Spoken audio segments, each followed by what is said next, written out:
I remember when I first started pushing my plate away when I was done eating, when I was full, even if there was like a couple of bites left on my food and I still pushed my plate away, I remember how proud I felt of myself for actually doing that, like not forcing myself to just give in to the neurotic desire to have a clean plate, because just having a few bites on my plate just didn't sit well with me. And so I would just clean the plate. And right now what I have to do is, if I'm done, I have to immediately package it up, because if the food is sitting in front of me, I'm probably still gonna eat it. Even if I'm not hungry, even if I know I'm full, if I'm uncomfortably full, I'll still probably eat the food just because it's sitting there in front of me. And if I'm having conversation, when I'm not talking, I'm probably gonna reach for the food. So I package it up. In addition to that, I also I actively remind myself to chew. I remind myself to just notice the flavors, have an experience with the food that I'm eating, and just really enjoy it, not rush it, take my time with it. And that feels so good. It feels so good to have an experience with the food. In order to get to that place, I had to reflect on what my relationship was like with food, and why did I think that I had to always finish my plate, or why did I feel compelled to finish my plate? And then as a parent, I had to ask myself, well, what kind of parent do I want to be? What kind of relationship do I want my children to have with food? Encouraging children to finish their plate, praising them for finishing their food, is selfish. I don't know how else to put it. It's selfish, because it's not about your child, it's about you. The places that it comes from needs to be explored.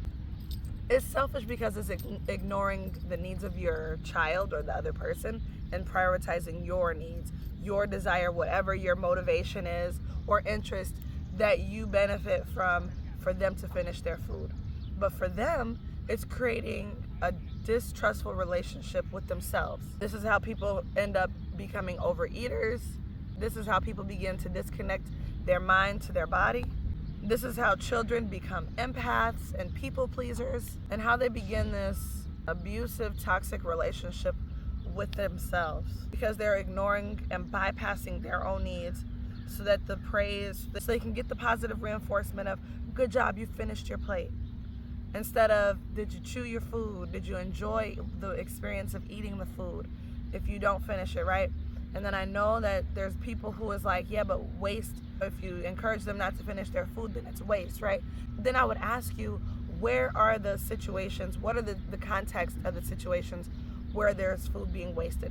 Is it when you go out to a restaurant, or is it at home? Because those are two very different scenarios. At the restaurant, you really don't have a choice over the portion that you're receiving, but at home you do. So if you notice that your child is wasting food, I would rather my child try something and then decide they don't like it than to try it and feel afraid to try it because they're worried about, if I get this on my plate, I'm going to be forced to finish it.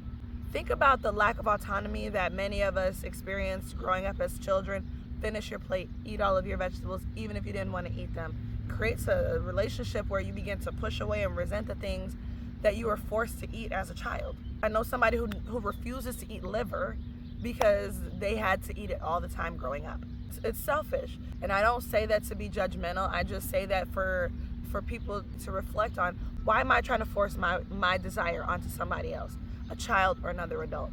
And ask yourself, what is your assumption or judgment of somebody who doesn't finish their food? What is it that you assume of them? What is the story that you create for them? What is the way that you judge them? What is the way you label them? When was the first time that you decided that you did not want to be labeled as a food waster? Or when were you shamed or ridiculed or punished or judged for not finishing your plate? When did you suffer? When was it that you experienced some form of suffering for not finishing your plate, or when somebody else didn't finish their plate? If you are living in poverty and food is hard to come by, you might feel your sense of, I don't know where my next meal is coming. I don't know when we're gonna get more food, so the fact that you're wasting it triggers me. Or I grew up where we didn't have enough, so the fact that you're leaving food on the plate, it triggers me. Or maybe it comes down to your finances and your budget.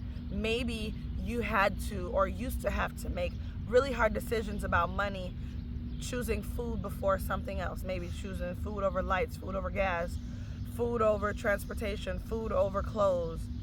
Maybe you were in a position in your life where you had to make those type of hard decisions, okay? And even if you have evolved out of that position, even if circumstances in your life has changed where you don't have to make those still decisions, are you still being triggered by that? Are you still living in a scarcity type of mindset around food? If you're the person who feels like you have to finish your plate, are you still living in the space where you feel like you'll be judged if you don't? Because maybe you internalize the judgments that you received from the people who raised you, and so now maybe you turn around and judge yourself now. Maybe that's a part of your inner story, your inner voice. If you come from life experiences where you were truly living in lack, then it's so essential that you recreate those relationships in all those different areas of your life. Food, relationships with your mind, relationships with your body, relationships with rest, relationships with money, relationships with your fitness, relationships with the way you eat, the choices of food that you make, the relationships that you have with other people, all of those things, the relationships that you have with work, your job, especially if you grew up with a lack of autonomy, a lack of the ability to choose for yourself, where somebody else's perspectives and their views were so intensely forced upon you that you had to accept them as truth, then you were indoctrinated with those beliefs. But you do get to choose now whether or not you're going to continue to enforce those beliefs and impose those beliefs on yourself and others, or whether you're going to let go of those beliefs and move to a place of being intuitive and aligned with your mind and body so that you can notice when you feel full, pushing the plate away. Maybe you start with smaller servings, but again, if you are eating out, if you're dining out, you don't have control over that. So maybe something that you can do is go ahead and order the food, have the to-go box ready so you don't have to wait for the staff to bring it. That's an option. Or bring your own to-go container. All right? That might seem kind of far out there, but you can bring your own. Who says you can't bring your own to-go container to the restaurant? Bring your own to-go container so then when you're ready to be done eating, package that bad boy up and put it in your bag.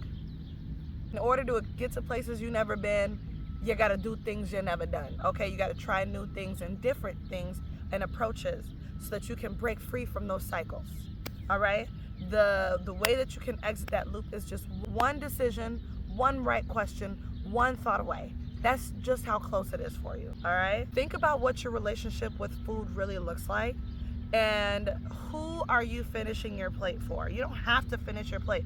If nobody ever told you that you don't have to clean your plate, let me be the one to tell you that. If you needed permission from somebody to change those things, let me be the one to give you that permission if you needed it, okay? That's the end of the video. I hope y'all have a great rest of your day. Stay rougey.